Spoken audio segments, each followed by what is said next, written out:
My name is Lazar.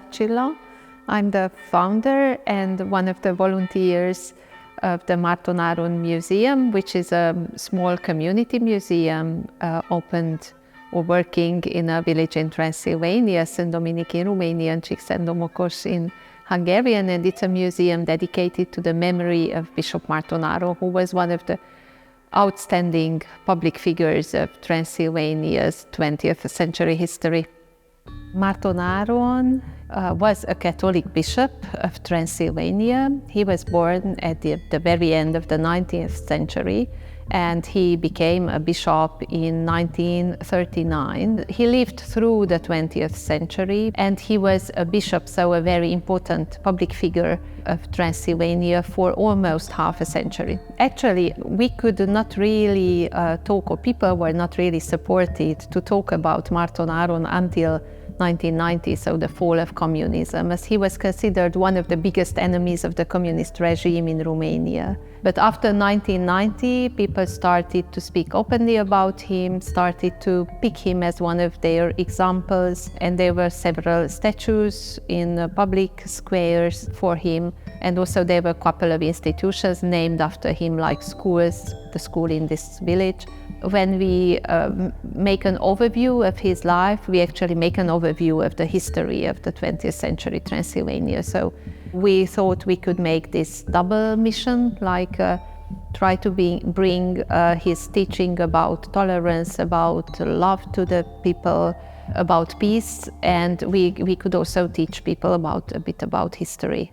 Our first focus was young people, and we wanted to transmit these messages of Márton Áron mainly to the younger generations, because the older people still have the memory of seeing him and listening to his speeches. This museum is mostly for visitors from outside of the community, because usually when a group of children comes to the museum and we do certain activities with them, they won't come back again in 6 months, because the exhibition doesn't really change that often. So that's why we decided to open this space where we are sitting now, which is a pilgrimage and community center. And this one is exclusively dedicated to community programs, exhibitions, concerts, small concerts, after-school programs, after-school activities with children. We have like piano lesson or language courses in the afternoon here.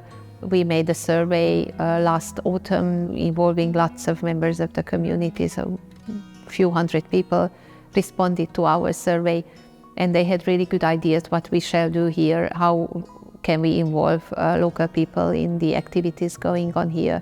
Our first target obviously are children and young people, but we have recently organized also training sessions or workshops for parents or positive parenting, for instance, in collaboration with the Spectrum Center. We occasionally make like exhibitions, painting exhibitions from the works of local artists, local painters, or we do like a project contest for children where they work in group and then we exhibit their work in this space. So I think it's a great place of lifelong learning and community building.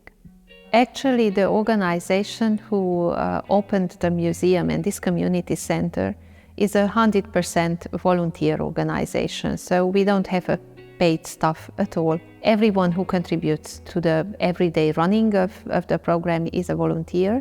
We occasionally invite paid staff for certain projects, like presenters or keynote speakers or similar. But those who do the everyday business, who organize local community activities, who ask local communities about their needs, who do the cleaning, who invite visitors to the museum or leads groups in the museum or guides groups in the museum, all of them are volunteers. So we have quite a big base of volunteers. And we try to involve all the time young people as well, because they are the next generation and they are who have more time to devote to community programs. And I think it's really important to teach young people that this kind of volunteering, these random acts of kindness are really good, not only for the community, but also for the kids themselves. What I really hope as an impact for this project is to teach people to believe in themselves and to teach people that it's fine to support each other and the competition is not everything. So we can do more if we support each other and not compete with each other.